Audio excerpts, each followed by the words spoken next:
Assalamualaikum warahmatullahi wabarakatuh. Apa kabar anak-anak ibu yang soleh dan soleha? Mudah-mudahan kalian semua selalu dalam keadaan sehat dan tetap semangat untuk pembelajaran hari ini. Ayo anak-anak, sebelum kita mulai pembelajaran, jangan lupa membaca doa dan kita awali dengan membaca basmalah. Bismillahirrohmanirrohim. Materi kita untuk hari ini adalah tema 4, hidup bersih dan sehat. Subtema 3, hidup bersih dan sehat di tempat bermain. Pembelajaran ketiga. Ayo anak-anak tetap semangat ya belajarnya. Mudah-mudahan kalian selalu sehat terus.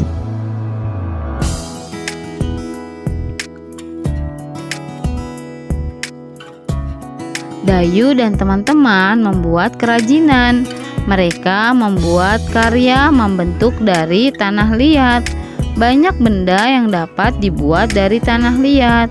Ayo coba kalian perhatikan, ini adalah contoh-contoh bentuk tanah liat. Apa saja kerajinan yang dapat dibuat dari tanah liat? Nah, ini ada contohnya, ada teko, gelas, tempat pensil, patung atau boneka, dan vas bunga. Apa saja bahan dan alat yang dibutuhkan dalam membuat kerajinan dari tanah liat? Cara membuat kerajinan dari tanah liat adalah yang pertama, siapkan tanah liat dan air secukupnya. Kemudian, siapkan triplex atau papan kayu sebagai alas. Siapkan gambar, rancangan, atau model yang mau kalian buat. Tempatkan tanah liat di atas triplex atau papan kayu sedikit demi sedikit. Pijat-pijat bahan hingga mendekati bentuk yang diinginkan. Tambahkan bahan jika kurang, sebaliknya kurangi bahan jika berlebih. Sempurnakan bentuk dengan alat bantu. Berikan sentuhan akhir dengan pembentukan detail dan kalian haluskan.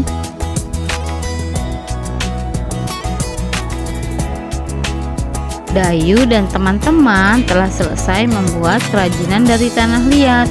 Coba kalian amati bentuk tanah liat yang dibuat oleh Dayu. Kerajinan Dayu berupa vas bunga.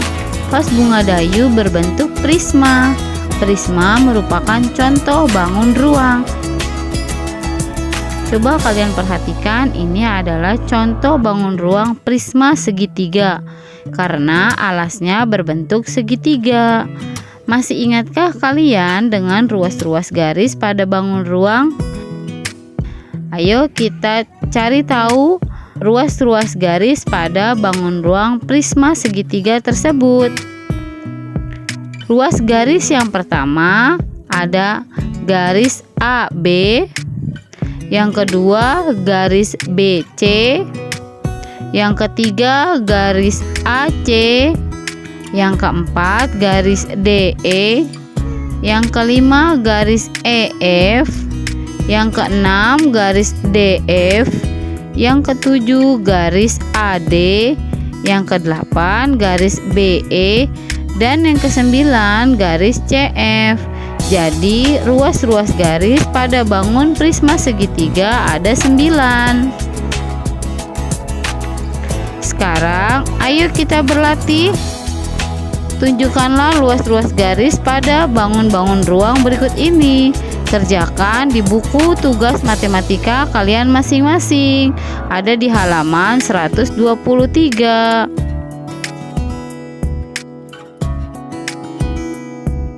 Membuat kerajinan dari tanah liat dapat membuat lingkungan menjadi kotor. Setelah membuat kerajinan, lingkungan harus segera dibersihkan. Coba dengarkan percakapan antara Dayu dan teman-temannya. Kata Dayu, teman-teman, tempat kita menjadi becek, kumuh, dan banyak bercak-bercak tanah. Tempat ini harus kita bersihkan kembali. Betul kata Dayu, tempat ini juga berantakan. Kita juga harus merapikan kembali, jawab Beni. Betul ya anak-anak, jadi setelah kalian bermain, kalian harus merapikan tempat bermain kalian agar tempatnya kembali menjadi rapi dan bersih. Sekarang ayo kita berlatih. Jawablah pertanyaan berikut ini dengan benar. Kerjakan di buku paket tema 4 halaman 124 dan 125. Kerjakan dan jawab dengan teliti.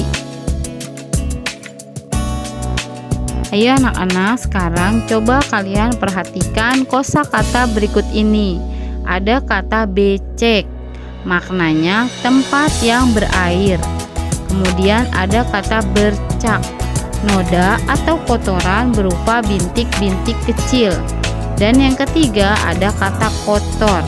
Kotor maknanya adalah kotor dan tercemar.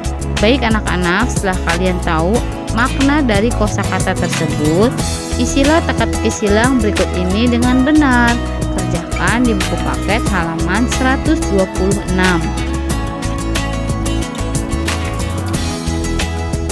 Selanjutnya, ayo anak-anak kita membaca. Bacalah teks berikut ini dengan nyaring. Tempat yang kumuh dan becek harus dibersihkan. Tempat yang kumuh dan becek harus dibersihkan. Tempat kumuh membuat lingkungan bau. Bau tidak enak akan membuat tempat tidak nyaman. Udara di sekitar menjadi tercemar.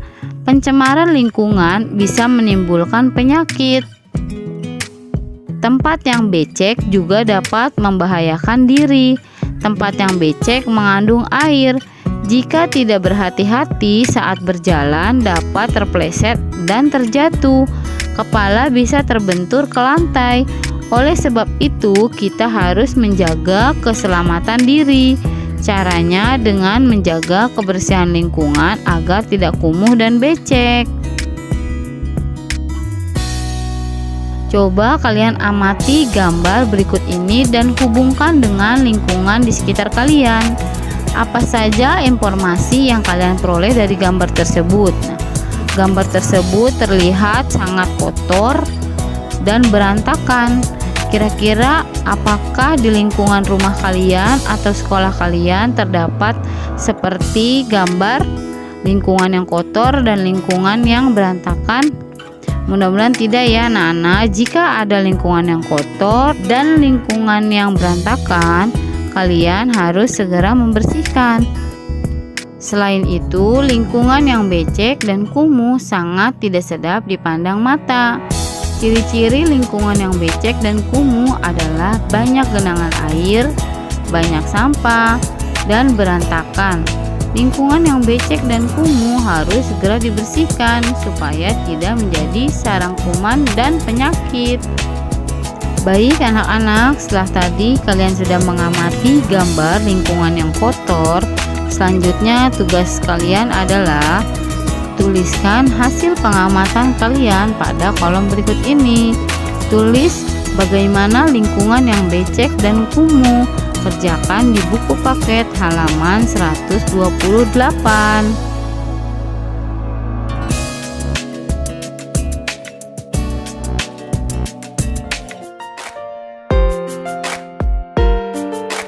Alhamdulillah, terima kasih anak-anak soleh dan soleha. Sampai jumpa di video pembelajaran selanjutnya. Tetap semangat ya belajar di rumah.